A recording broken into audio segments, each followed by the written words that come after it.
The old house stood on a hill overlooking the town, its windows like sleepy eyes watching the world go by. For Lily, who had just moved in, it wasn't sleepy, it was just empty. Her old room, her old friends, and the familiar creak of her old front door were miles away. Now there were only tall, silent walls and boxes that smelled like cardboard and dust. She wasn't entirely alone. A few days ago, her parents had brought home a puppy, a small, quiet creature with fur the color of honey and ears that drooped as if they were too sad to stand up. They named him Milo. He had been a rescue, and like Lily, he seemed to be holding his breath, unsure if this new place was safe to exhale in. He would often hide under the kitchen table, a little fluff of fur in a big, lonely world. Lily would sit on the floor nearby, just as quiet, and roll a ball in his direction. Milo would watch it with his big brown eyes, but wouldn't move. A small, invisible space existed between them, filled with a shared, unspoken shyness. One rainy Tuesday, the world outside was a gray blur. The attic was too spooky, and every other room was a maze of boxes. Lily, with Milo trotting nervously a few feet behind her, decided to explore the basement. It smelled of damp earth and forgotten things. Old furniture stood like ghosts under white sheets, and cobwebs laced the corners of the low ceiling. It was Milo who found it. While Lily was cautiously poking at a stack of old newspapers, Milo's curious puppy nose began to twitch.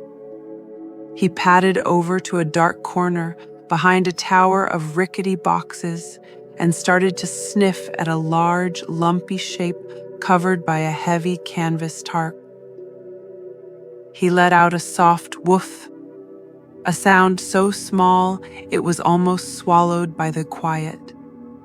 "What is it, boy?" Lily whispered. Together, they tugged at the dusty tarp. Lily pulled with her hands, and Milo gripped a corner with his teeth, giving a playful little growl.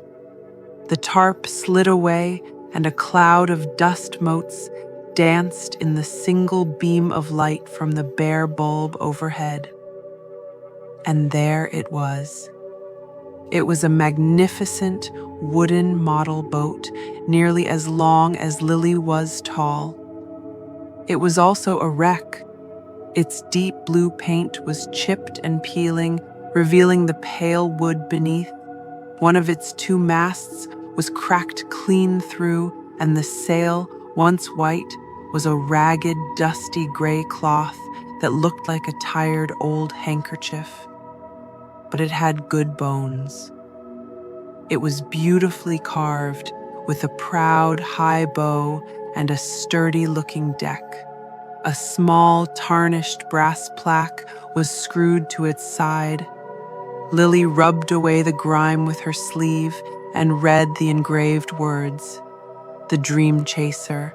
For the first time since they had moved, a real, genuine spark of excitement flickered inside Lily's chest.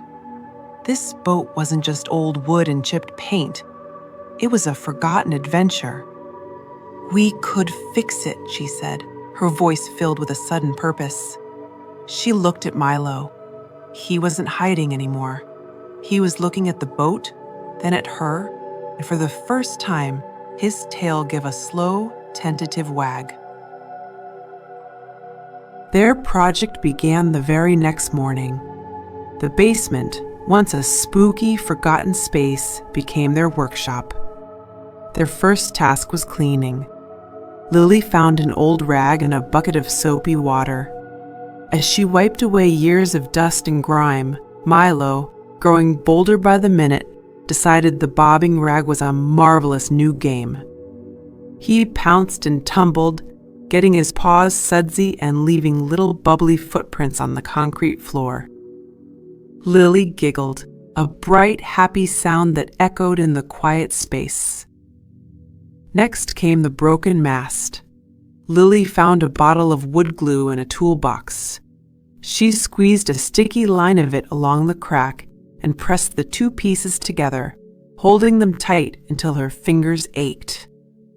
Milo sat faithfully at her feet, his head cocked to one side as if he were supervising the delicate operation. When she was done, Lily gave him a gentle pat. "Good job, Supervisor," she said seriously.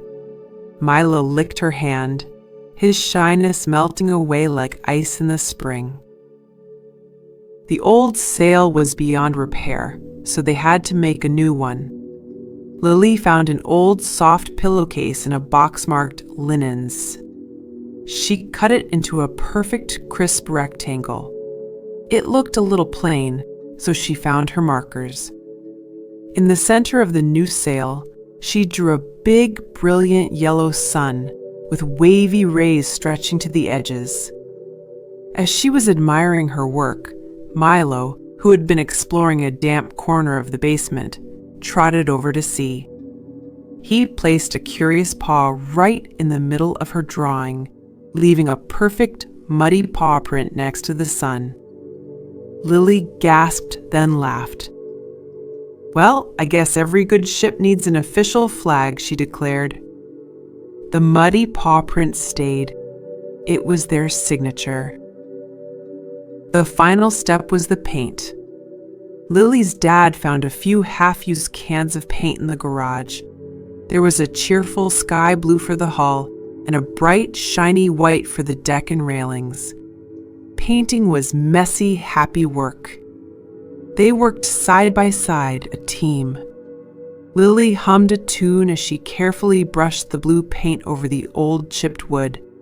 Milo, sniffing too close to the paint can, ended up with a perfect dot of blue on the end of his wet black nose. Lily looked at him, at his blue-tipped nose and his wagging tail, and she laughed out loud, a full, belly-deep laugh that made her feel warm all over. It was the first time she had truly laughed in their new house. Finally, the work was done. The dream chaser looked magnificent. It was no longer a forgotten wreck. It was a vessel of adventures, bright and ready. Its blue hull gleamed, its mast stood tall and strong, and its new sail, with its hand-drawn sun and muddy paw print, billowed with promise. That evening, they held the maiden voyage. The rainy weather had passed, but they didn't need a real ocean. Lily carefully climbed into the boat, her knees tucked under her chin. A moment later, Milo, with a confident little hop, jumped in beside her. In the quiet of the basement, their shared imagination transformed the dusty concrete floor into a vast, sparkling sea. The single light bulb became the afternoon sun, and the damp, earthy smell became the fresh, salty scent of the ocean. "Hoist the sails, First Mate Milo," Captain Lily commanded, her voice full of authority.